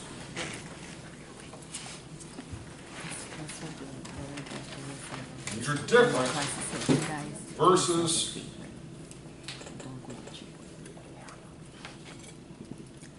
tax deductions. Okay? So, listen to me when I say this. I write this down. A tax credit is a dollar for dollar reduction in income taxes payable. One more time. A tax credit is a dollar for dollar reduction in income taxes payable. So what that means is that you basically have received your income tax bill, or you've calculated your income tax payable, and the federal government has said, guess what? Because of something you invested in or something you did, we're going to give you a $10,000 tax credit. All right? Well, let's say that your original tax bill was $15,000. With tax credit, you just instantly subtract off that total tax bill, the $10,000, leaving you with $5,000 taxes payable. Does that make sense, everybody? Yes or no? That would be an example of a tax credit. A tax deduction, on the other hand, is a dollar reduction in your taxable income. Okay? A tax deduction is a dollar reduction or dollar for dollar reduction in your taxable income. Okay? Right. Okay?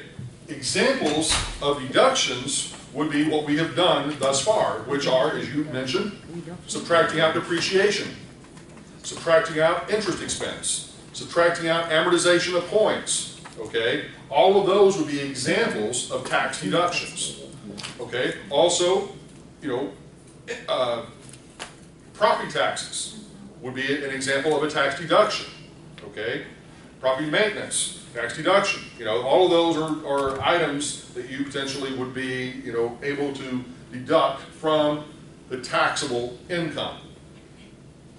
Now, having just explained the difference between the two, if I offered you a $10,000 tax credit or a $10,000 tax deduction, which would you prefer? Credit. Thank you. Tax credit is what you would prefer. Because you're going to get more bang for your buck in terms of the reduction in your tax liability off of a tax credit than you will off of a tax deduction. Does the credit carry over year after year? It totally depends on what it is. Okay? And in some cases, well, we're about to get to that, but in some cases, it's a one-time thing. Okay? A one-time tax credit. In some cases, it's a credit that extends over many years, or the life of the project, or the loan of the project, or something else. Now, one of the types of tax credits, and I'm just throwing it out there. We're not going to discuss it, but would be low-income housing tax credits. Okay. Now, what low-income housing tax credits do, in essence, is they, just like we described, basically allow you to set aside a certain amount of your income taxes each year that you would not have to pay because you are making an investment in low-income housing. Does that make sense? Okay, so it would be a set dollar amount or a percentage of the total value of the project or the value of the loan, whatever the circumstances are. The point being is be aware that those types of instruments exist, okay? The low-income housing tax credit. So the whole idea behind them is, think about it like this.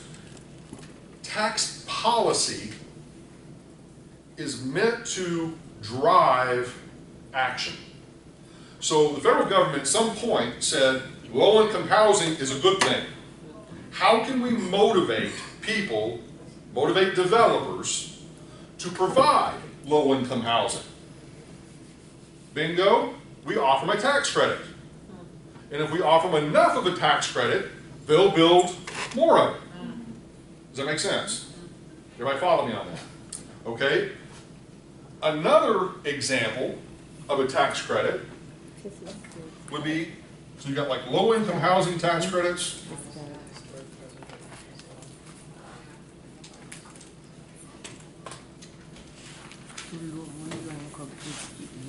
Another would be for historic properties.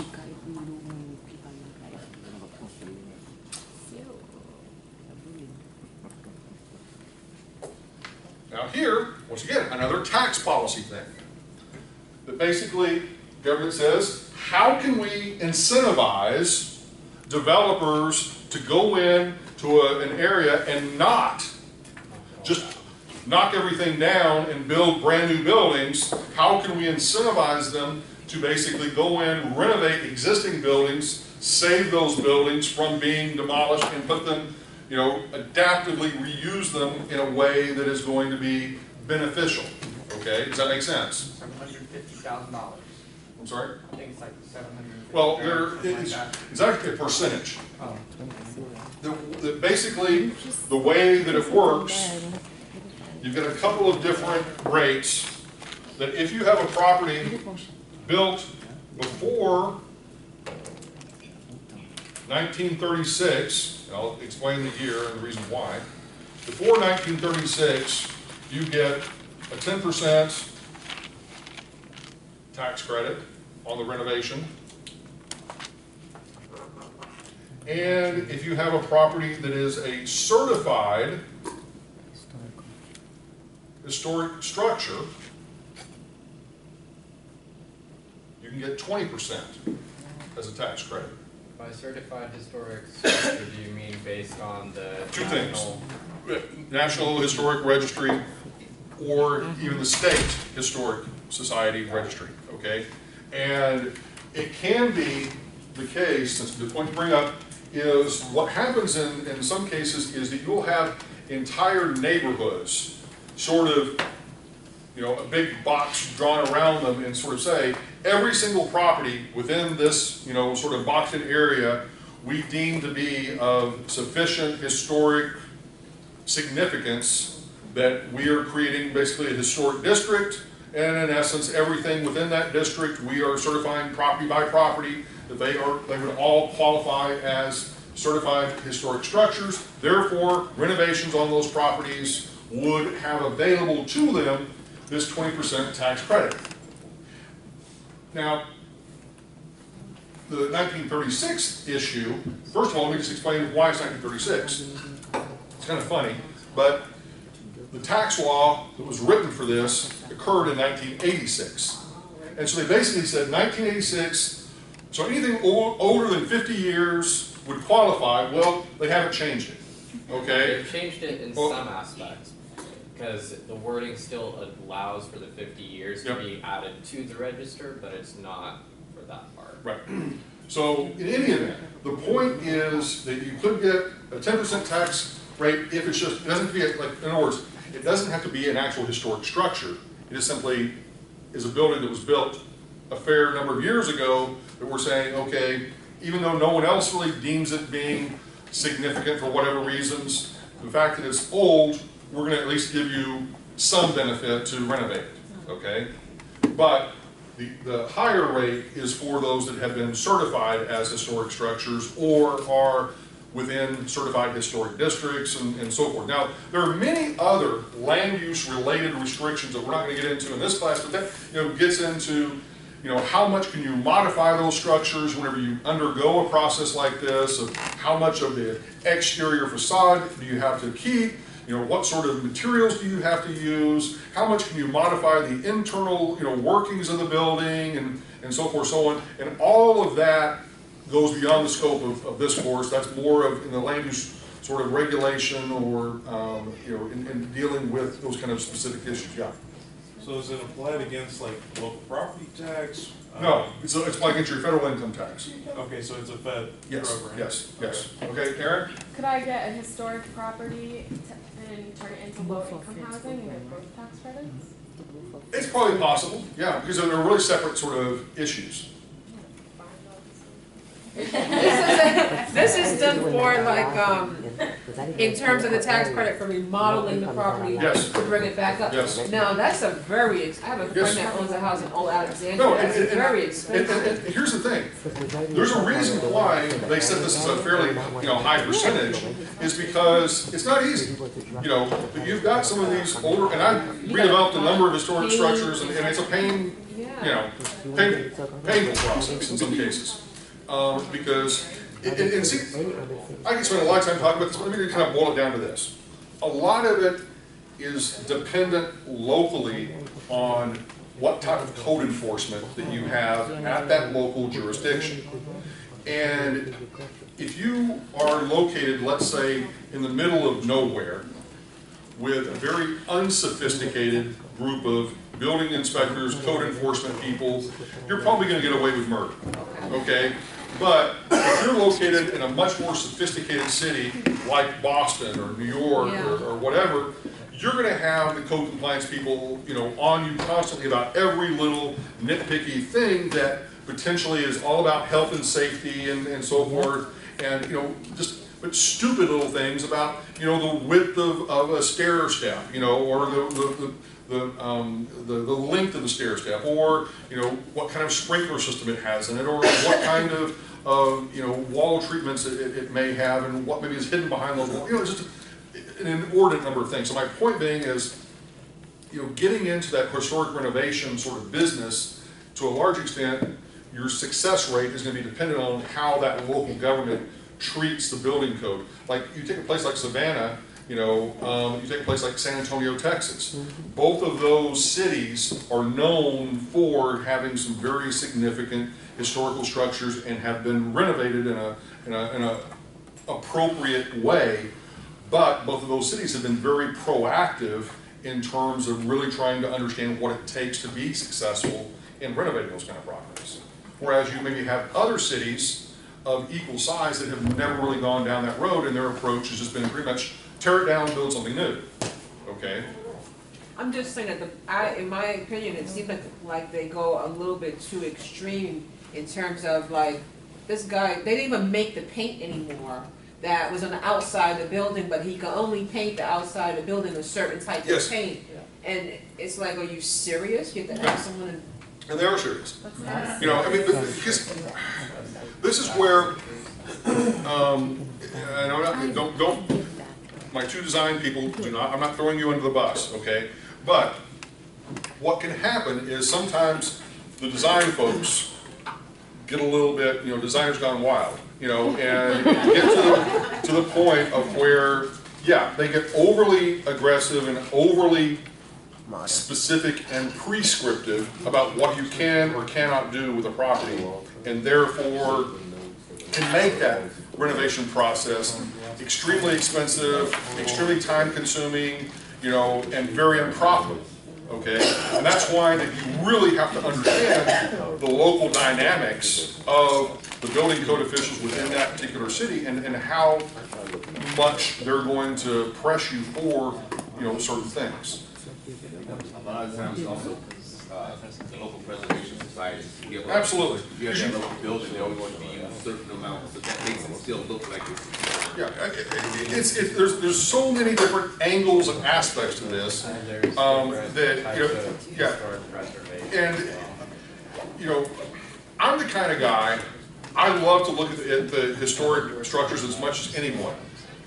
I tend to take a bit more of a practical view, is yes, okay, let's try to, you know, preserve and maintain, you know, that exterior, you know, sort of appearance. But once we get on the inside of the building, I tend to sort of say, okay, we've got to, in many cases, kind of gut a lot of the interior space, try to say what we can, but you got so many issues of where, you know, the plumbing and the electrical, you know, hidden behind walls and between floors and things that you really can't reuse.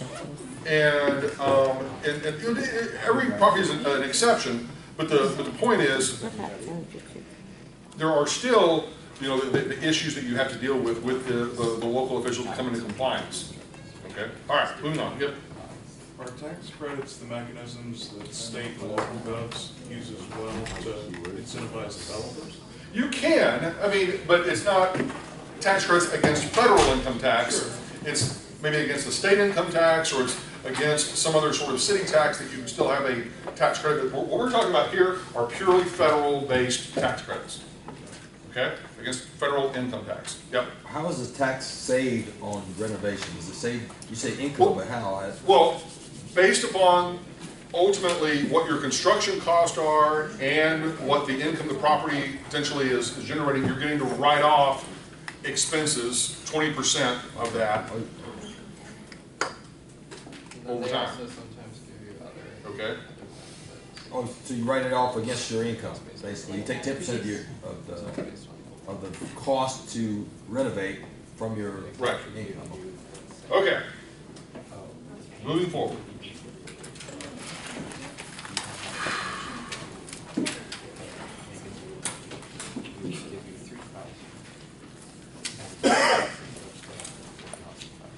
All right.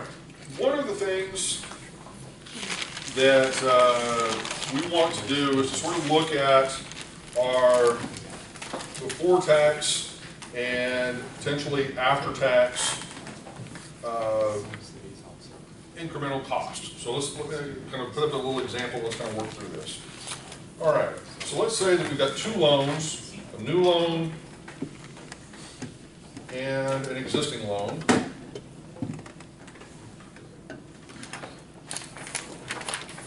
We've got our current balance of the loan. I'll explain as we go through this. We've got our monthly payment.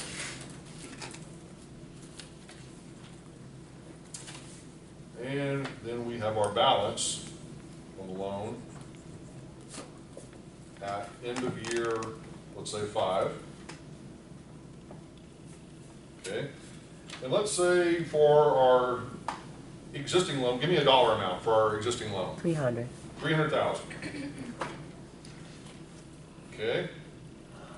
And give me the dollar amount, which is going to be greater, for the new loan that we're going to be getting.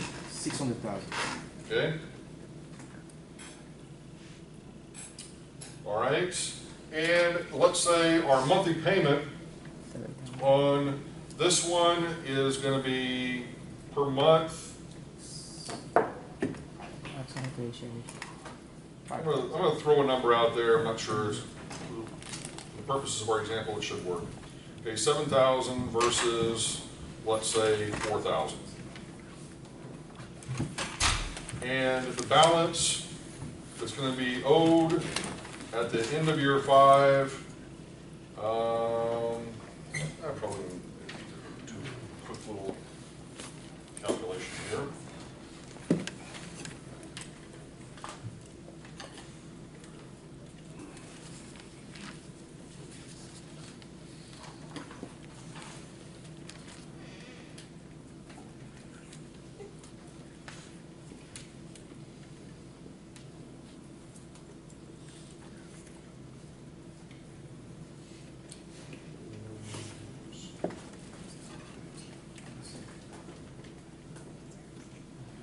Let's say roughly 500,000. All right, and this one, let's say roughly 200,000. All right, so we've got a situation where we've got an existing loan for property, 300,000, monthly payment of 4,000, and the balance at the end of year 5 would be 200,000. Then we go out and we take a look at refinancing, and we want to basically cash out, get some additional equity pulled out of it, but specifically take on a larger loan amount, in this case, the 600,000. And what we want to know is what is going to be the before-tax incremental cost of borrowing and then the after-tax incremental cost of borrowing, all right? So, in other words, what is really going to be the difference, if you will, kind of between the interest rate, in essence, on this versus this? Does that make sense conceptually? All right, so what you're going to do is really just do some basic adding and subtracting to begin with. So you're going to have a $300,000 difference. I'm sorry, not 200,000, 300,000. All right. And here you're going to have a $3,000 monthly payment difference, and then a $300,000 difference here on the balance. Okay? Everybody see that? All right. So now what we're going to do, we're basically going to take each of these, and we're going to say, all right, if we're getting an extra $300,000, in order to get that extra $300,000, we are going to have to pay out of pocket $3,000 extra a month. That's the reason for the negative. Okay? And then, excuse me, and at the end, we're going to, in essence, owe an extra $300,000. Okay, that we're going to have to pay out. All right. Now, all we're going to be doing is putting this in pretty much as present value, this in as payment, this in as future value, and then the term being 5 years, monthly. And then we're solving for what is, in essence, the before-tax incremental cost of refinancing or borrowing.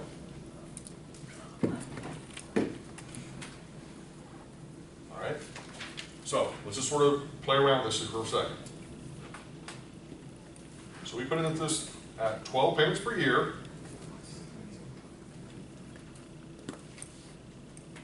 Clear everything out. Then we're going to put in 300,000 as present value, 3,000 as a negative payment, and then 300,000 as a negative future value for 5 years or 60 months, and then solve for the interest rate or our effective cost of refinancing or borrowing. Okay? Let's do that real quick.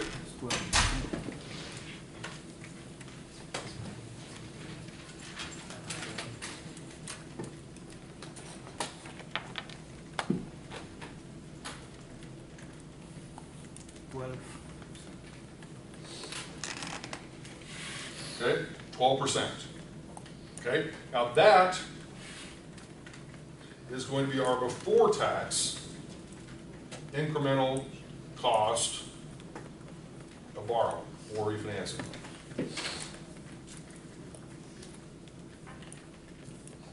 %. Now what we need to do is we need to calculate an after-tax equivalent of that, okay? So in this case, I'm going to have to give you what your marginal tax rate is, and let's say that it's 28%. So to get the after-tax equivalent of this, you're going to take 12% times 1 minus your tax rate, which is 28%. So in essence, it's going to be 12% times basically 0.72 or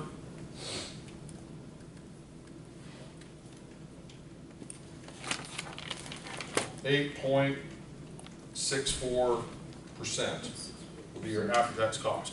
Now, part of what we're going to be doing, actually in the next chapter, we're going to take the quiz first, but part of what we're going to be doing in the next chapter is kind of going a little bit further with some of this, and that is looking at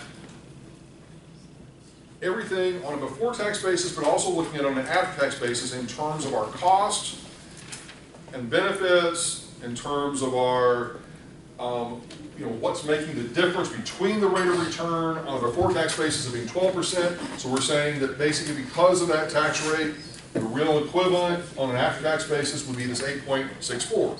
So what is really happening is we're seeing the impact of whatever the tax rate is on our cost or our returns.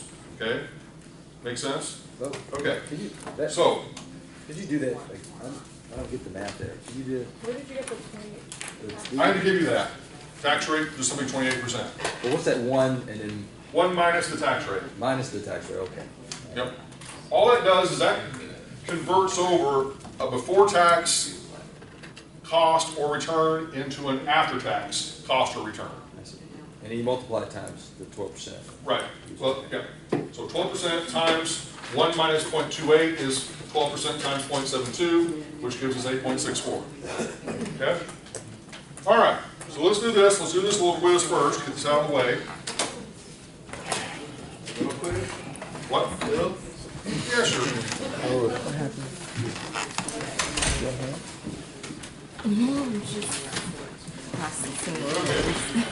We're going to hand up the question sheet first, and then your answer sheet, because it's obviously a continuation on the answer sheet from the previous quizzes. Quiz.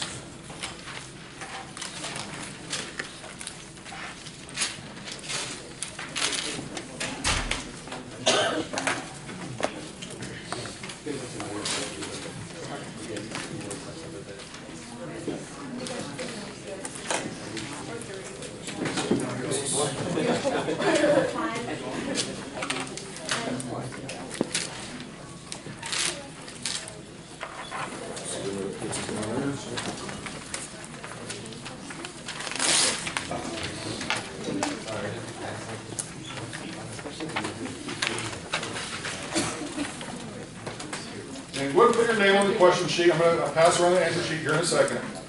Okay, how many more you need? 2, 3? 2. 3. Okay. Just classic. Oh, whoops. Oh, you got enough or not? Yeah, that one. Okay. Did it? No, I passed. Oh, okay. We passed ours. Okay, everybody on those rows, you need one more? Did you get one for him? No, I think. But you was there, I got him. No, I got it, but I think you're gonna need 2 more.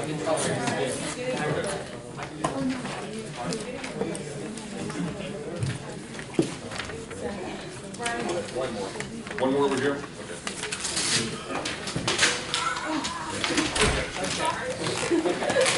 Oh, yeah.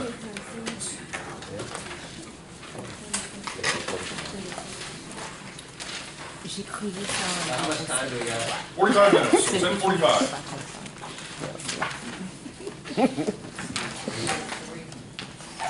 3 minutes per question. Know what you're doing, more than enough time.